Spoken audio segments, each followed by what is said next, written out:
vous plaît. S'il vous plaît, s'il vous plaît. Merci, Monsieur le Président de l'Assemblée nationale. Vous me permettrez, comme j'ai 20 minutes, je ne pense pas que je vais épuiser les 20 minutes, mais je vais terminer sur les réponses que j'étais en train d'apporter lorsque le temps précédent s'était écoulé, relativement toujours à la campagne agricole. Parce que souvent, une certaine opposition essaie de se greffer à toutes les causes pour en faire des causes politiciennes. Aujourd'hui, tantôt c'est les étudiants ou c'est le monde rural. Je me suis rendu effectivement dans le monde rural en tant que Premier ministre. Je ne pense pas que sous vos régimes, les premiers ministres l'auraient fait. J'ai pris contact directement avec le monde paysan, que je connais très bien. Je me suis solidarisé et je me suis expliqué. Nous avons hérité d'un pays qui est ce qu'il est, mais des efforts substantiels ont été faits.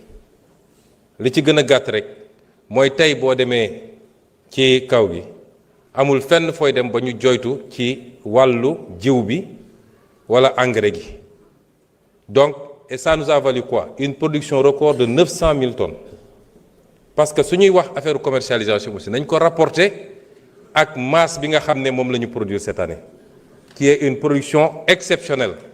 Les équipes du docteur Mabouba Diagne et Alpha ont fait un travail exceptionnel. Il y a des statistiques avérées.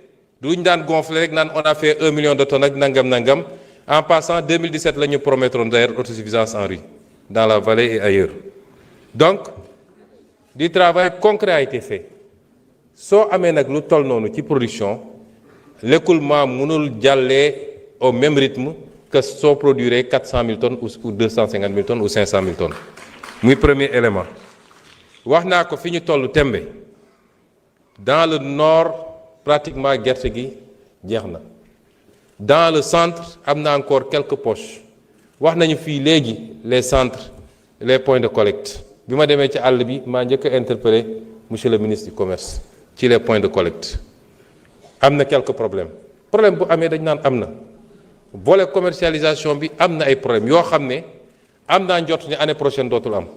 L'année où nous avons une première campagne, la production est un problème. Nous avons une production. Nous avons les produits horticoles. Dañuy dem ba dañuy obligé tëj marché bi pomme de terre beeg soble beeg machallah kon am encore des problèmes on va les régler. On est à notre deuxième campagne sur les 50 campagnes à venir. Vous verrez ce que les paysans vont avoir, Inch'Allah. Donc am des problèmes qu'on est en train de régler. Wax naa nag dans le sud dans le Médina Yoro Foulah qui est devenu un très grand bastion. Presque les gens ne se rendent pas compte que le bassin arachidier est en train de se déplacer. Il est vers la fin du centre, il est vers le sud, mais région de Kolda, Médina Yoro Foulah, etc. Moi, les 2 prochains mois, la Sonacos prioritairement. On est confronté à un problème de financement. Def nañu effort avec la BOAD, on a mobilisé 50 milliards supplémentaires. Jox 28 milliards les opérateurs pour fay leen ñu mun leen dem. Jël les 23 milliards ou les 22 milliards restants jox ko Sonacos. Ñu ngi continuer ci rythme boobu pour appuyer. 450 000 tonnes yi fan la jóge. Ba ma demee maa ne comme commercialisation bi yéex na. Les gens avaient pollué en disant qu'on a interdit l'exportation. On n'a jamais interdit l'exportation. On a mis une taxe à l'export de 40 francs sur le kilo. Ça aussi, on le fait pour protéger un peu. Et le producteur, nous savons que nous avons bénéficié de cette affaire. Et pour protéger également nos industriels pour nous am guerre. Les gens sont allés dire que nous avons l'exportation. Là où nous avons bloqué l'exportation. Vers la fin, on a libéré. Rennes, on n'a jamais interdit l'exportation. Ces mêmes exportateurs sont venus me voir. Ils nous disent, vous ouvrez les exportations, on achète 300 000 tonnes. Avec la taxe. Mais à condition que nous ayons un petit point de collecte pour qu'on soit sûr que vous avez acheté au prix que nous arrêtons. Nous d'accord. On a enlevé la taxe de 40 francs. loolu lañ ma demandé woon j'enlève la taxe de 40 francs ils ont pris l'engagement d'acheter 300 000 tonnes au jour d'aujourd'hui ils ont acheté 5 000 tonnes 5 000 tonnes lañ jëndagum. Qu'à cela ne tienne, j'ai dit à la Sonacos, est-ce que am nga capacité stocker 450 000 tonnes mu ne ma effectivement ma ne ko été stock de tourteaux et cetera du poser problème ñu non am nañu capacité bi. J'ai appelé le ministre des Finances, j'ai dit trouver l'argent Sonacos jënd pour que gerte gi jóge ci loxo baykat yi. Sonacos moom mun na stocker mu xaar même su dee 100 000 tonnes rek la mun a triturer na triturer loolu. Quand les gens viendront pour acheter, notamment les opérateurs étrangers d'une nationalité que vous connaissez, bu ñëwee Sonacos mun na leen jaay parce qu'il faut qu'on replace la Sonacos au cœur de la politique arachidière au Sénégal. C'est pourquoi on est en train de renouveler les outils de production. dundalaat Sonacos ci Sénégal yépp mu créer emploi ñu fexe ba am diwlin bi fii parce que l'une des meilleures huiles de cuisson longue ñëpp xam nañ c'est l'huile d'arachide. Régler les questions de communication et de marketing sur l'international où les gens sont allés dire que l'aflatoxine baaxul alors que ñun suñuy chercheurs neutraliser nañ l'aflatoxine. C'est ça la politique que nous voulons. Nous avons une vision xam nañ fi ñu bëgg a jëm. yàlla xam na ni bu ngeen ñu fi bàyyoon 74% de taux d'endettement heure bi décollé nañ bu yàgg vision mooy jiitu action ñun xam nañ fi ñu bëgg a jëm. Donc malgré tout on est en train de renouveler les lignes wax naa la ni fii Ziguinchor dinañu renouveler ligne bi toutes les machines ont été commandées et ça va passer de 200 000 tonnes jour à 500 000 tonnes jour à triturer. Kaolack dinañ ko renouveler ça va passer de 400 000 tonnes de 400 tonnes du moins à 1000 tonnes. Ziguinchor ça passe de 200 tonnes à 500 tonnes la ñuy jëlee foofu ci machine parce que Diourbel actuellement décortiquage rek lay def on retape Diourbel mu démarrer moom it avec une production attendue de 250 tonnes jour et on va continuer cette logique nee naa la en moins d'1 an Louga Ziguinchor Kaolack yow yëpp arrêté woon na bu yàgg 2 ans ngeen tëj ko en moins d'1 an démarré nañ ko tey mi ngi trituré nga jël dinañu tabax aussi on va construire un centre à Médina Yoro Foulah boo xam ne comme c'est devenu un grand bastion foofu nañ fa mën a triturer defar gerte gi également kon ñun xam nañ fi ñu jëm mais nous avons décidé d'impulser la nouvelle politique agricole. J'ai réuni les équipes liggéey na ak ñoom ministre de l'agriculture ministre du commerce ministre des finances ministre de l'économie sur les questions de financement la subvention les subventions le foncier parce que si on ne fait pas de réforme foncière ça va être très difficile d'avoir une agriculture qui mënuma ko développer parce que li ma dese bëriwul. La Sonacos en tant que pilier industriel mais les privés également les coopératives yooyu y en a à boire et à manger ak les phosphates engrais et c'est pourquoi bokk na ci suñuy xeex yu rëy ma wax ko fii et je veux que les Sénégalais le comprennent on va reprendre en main notre phosphate et notre industrie phosphatière parce que conditions yi ñu ko joxe woon ñëpp xam nañ ni baaxul le Sénégal a été grugé et sur de 1998 à maintenant on a perdu plus de 700 et quelques milliards ci privatisation boo xam ne jaarul yoon on va reprendre cette industrie on va travailler à faire de l'engrais ici au lieu d'exporter tout l'acide phosphorique de l'engrais sur mesure liggéey ko pour notre production nationale mais aller à la conquête du marché sous-régional c'est ce qu'on va faire aujourd'hui avec le phosphate c'est différent de ce qui a été fait jusqu'à présent 2 ou 3 régimes 2 régimes particulièrement romb nañu jël phosphate bi jox ko ci conditions yi kenn xamul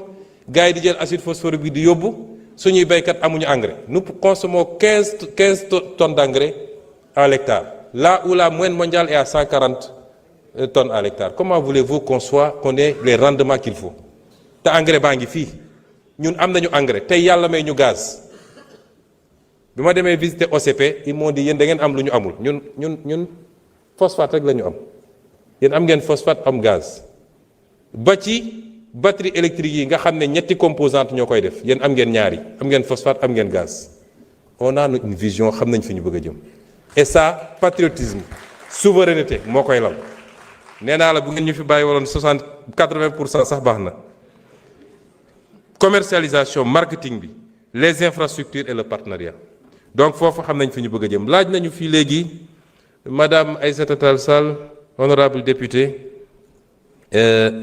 am na ay laaj yu mu laaj dinaa ci tontu ñaar wala ñett mais madame l'honorable député defe naa fu ngeen musoon jaar ba ci parlement européen ne ay terroristes lañu ñun war ngeen fa jaaraat ne terroristes yi de ñoom laa jàkkaarlool Sénégal assemblée dóoruñu ma taaluñu ma tëjuñu ma kaso ndax bi ngeen koy wax yéen xam nga ni man duma terroriste te xam naa ko yéen a defoon une politique de répression que vous-même vous aviez exécutée sans état d'âme qui a valu énormément de dégâts à des jeunes citoyens sénégalais dont certains sont sortis avec des traumas.